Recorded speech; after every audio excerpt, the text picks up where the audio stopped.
Merry Christmas to all my viewers. Hope everybody's having a good day out there. And first of all, I wanted to thank all of you who have already subscribed. I've only had this channel here for a few days already, and I think I'm up to 11 subscribers. I know that doesn't sound like much, but I'm pretty happy about it. So today I just wanted to do a little feeding video.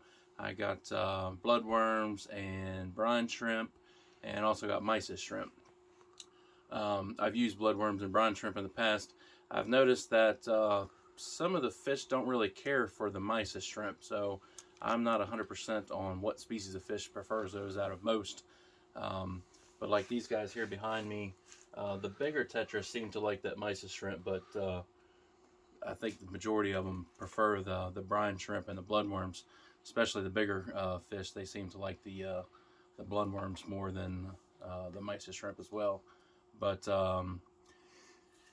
But anyway, I just thought I'd give my fish a Christmas treat, as it's been a little while since I've given them that.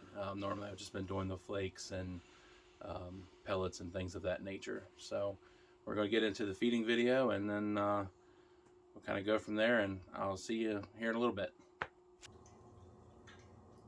Alright, so I got the frozen bloodworm cube here. I'll put this in there and watch these fish go crazy. I like to shake it a little bit, kind of get it loose, and then they start going crazy, as you can tell. That golden zebra loach is going right to the cube. He don't even care that I'm holding it.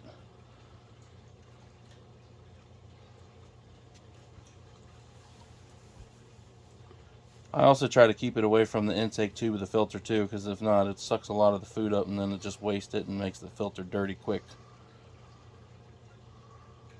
As you can tell, there's no pieces falling all the way to the bottom before the... Uh-oh, I'm about to lose it. Sometimes you got to adjust the cube as it thaws out. That's probably enough for them.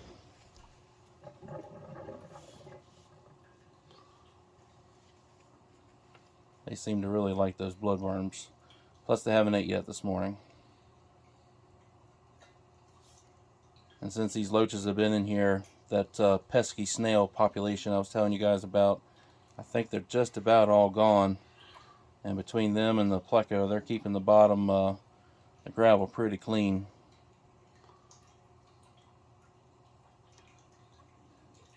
See if I can get that guppy right there a little bit.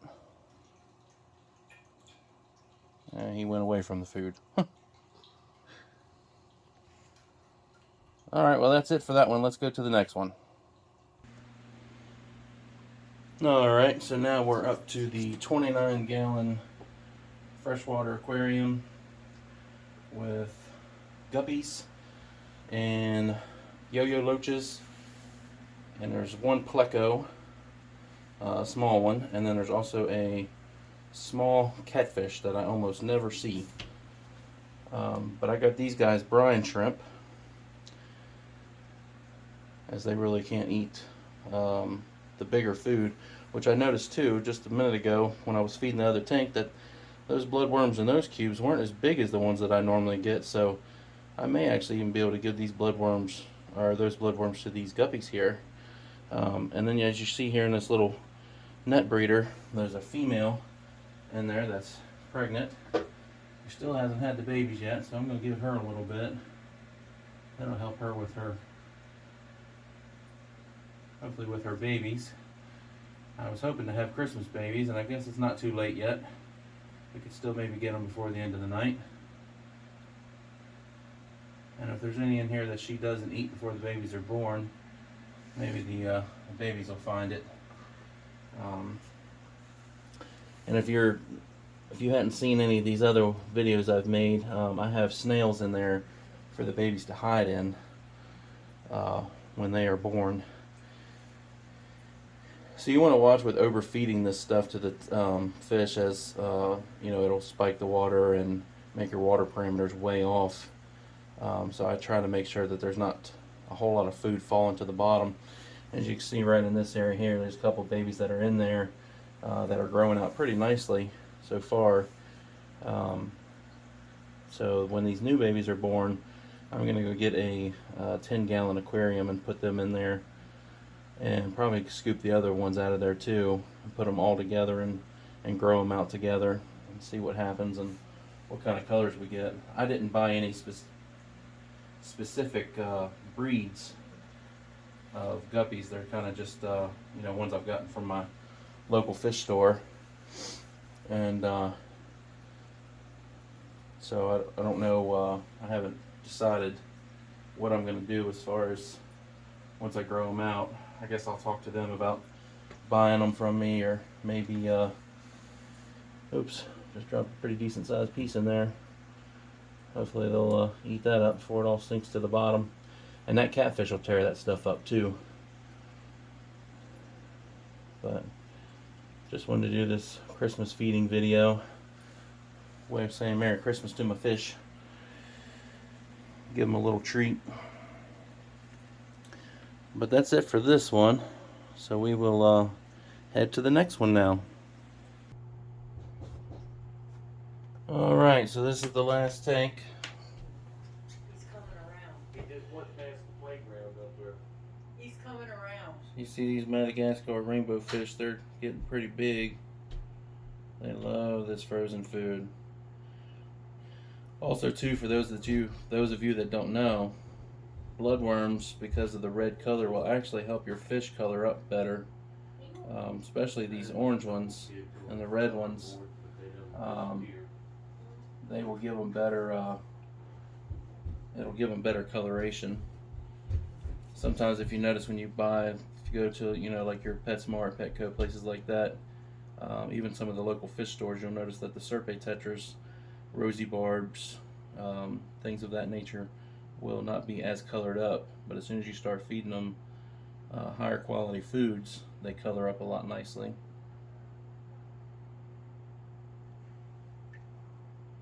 This tank will probably take just about this whole cube. There's more fish in here, so I take it out of the water and let them make sure that they're getting it all, so I don't waste any.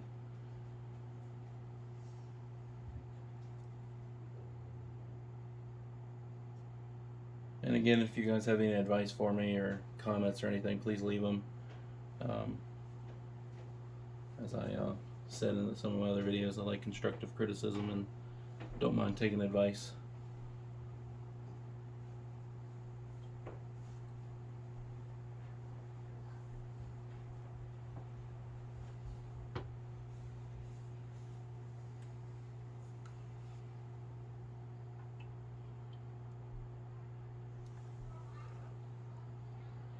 Food's hanging around a little while longer now, so they must be starting to get full.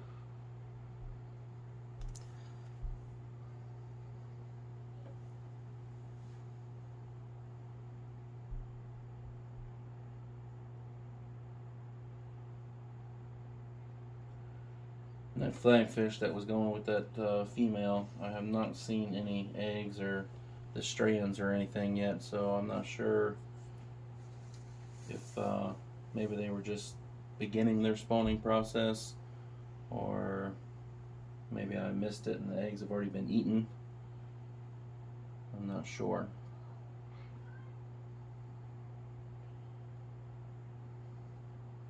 This big Madagascar rainbow right here, he eats like a pig. Acts like he's always hungry, and he's by far the biggest fish in there.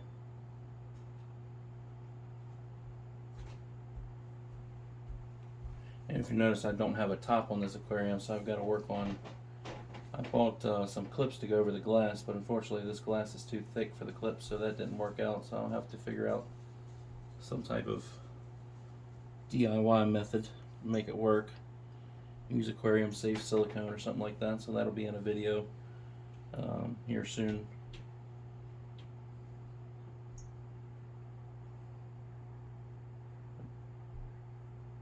Flagfish tearing that bloodworms up.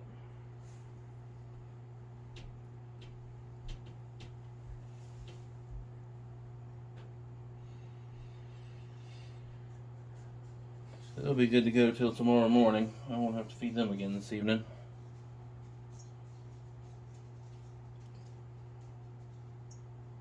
And I strongly urge you to do some research on the type of fish that you have to see how many times it says to feed them, or even what to feed them, whether they prefer flakes or frozen, live, or pelletized food.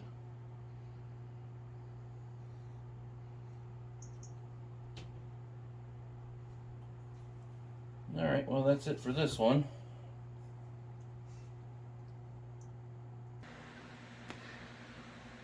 So that was the feeding video.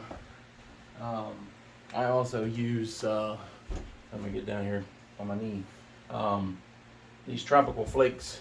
They're color enhancing, so I've actually noticed when I don't feed the live food, I'm sorry, the frozen food, that these flakes, I've noticed that the colors in the guppy's tails, they do darken up. So I guess it's not a myth. It's not just a selling point. It really does work. Also, too, I noticed when I was up here earlier that I'm getting algae and stuff on the artificial plants in here. So I'm going to take them out. And this is the first time I've had artificial plants in quite some time. So I did a little bit of research on that, and it was saying that you could do like 1 part bleach and 9 parts water to help clean them off. And you just kind of take your fingers, and go like that with it in between your finger, and you're supposed to get it off. I've got the loaches and the pleco in there, but they're apparently just not doing the job, or maybe I'm feeding them too much. I'm not for certain. But anyway, I'll get them cleaned, and I've got to also get some more black sand, because some of the plants are not as submerged as I'd like, and I'm even possibly thinking about doing a rescape and maybe try to add a little more depth and not texture, but just more, I don't know. So it's just so it's not flat. Also, too, this pregnant guppy up here, I watched a video, and it was stating that her belly will come down at an angle like this, with a flat bottom almost, and that is to let you know that she's about to give birth here very soon. So, as I was saying earlier, I really hope we get Christmas babies. That'll be pretty cool. And then I've got this one here is pregnant. This one over here I noticed is pregnant, and there's another one in here. Oh, she's in the back there. So I've got 3 more pregnant females in this aquarium. So I'm going to definitely have to work on my setup here very, very soon. Either that or separate the females. But I'm hoping to get the shelf and stuff set up here sooner than later, and get my 10-gallon aquariums, and I'm going to do the air system with the sponge filters, because sponge filters are best for guppies, as the fries can't get sucked into it as they can with this. And I believe I told you guys in one of my other videos that some of the babies had got sucked up in the hang on the back filter, which is an Aqua Clear 30, by the way. And luckily for me, I took the filter media out, and the guppies were in the bottom of them. They were still alive, so I put them back in the tank, and they seem to still be in here. And as I said, they're growing out, so I'm pretty excited about that. It's the first time I think I've ever had fish babies. Two, I don't know if you guys can notice or not, but this one pregnant female right here, she's got a spot on the top where I actually had her in here with that one, and I guess it's my fault for putting them in there together, as I thought they would be okay, but that one was actually like bullying it, and that spot on that fish on the top does not look very good. So I'm hoping she'll be okay, and I'm hoping the babies will be alright, that she'll still have them. So let me know if you think I should quarantine her, or put her, by herself, give her time to heal up, and have her baby, so she's not being picked on by anybody. But I know for a fact that it was her that was doing that to her, because I watched her do it. But as soon as I took her out of the net breeder and put her back in this tank, these males were going crazy after her, not bullying her, not doing anything, just doing their courting, I guess you would call it. So hopefully she'll be okay. But anyway, again, Merry Christmas to everybody. I hope everybody's having a great day. I hope everybody's enjoying their time with their family. If you guys happen to be traveling today, please be careful. And we'll see you again here soon. Thank you again for watching. If you like the video, please like and subscribe. I would greatly appreciate it, as my family would as well. And Merry Christmas to everybody. Have a good day, and we'll see you soon.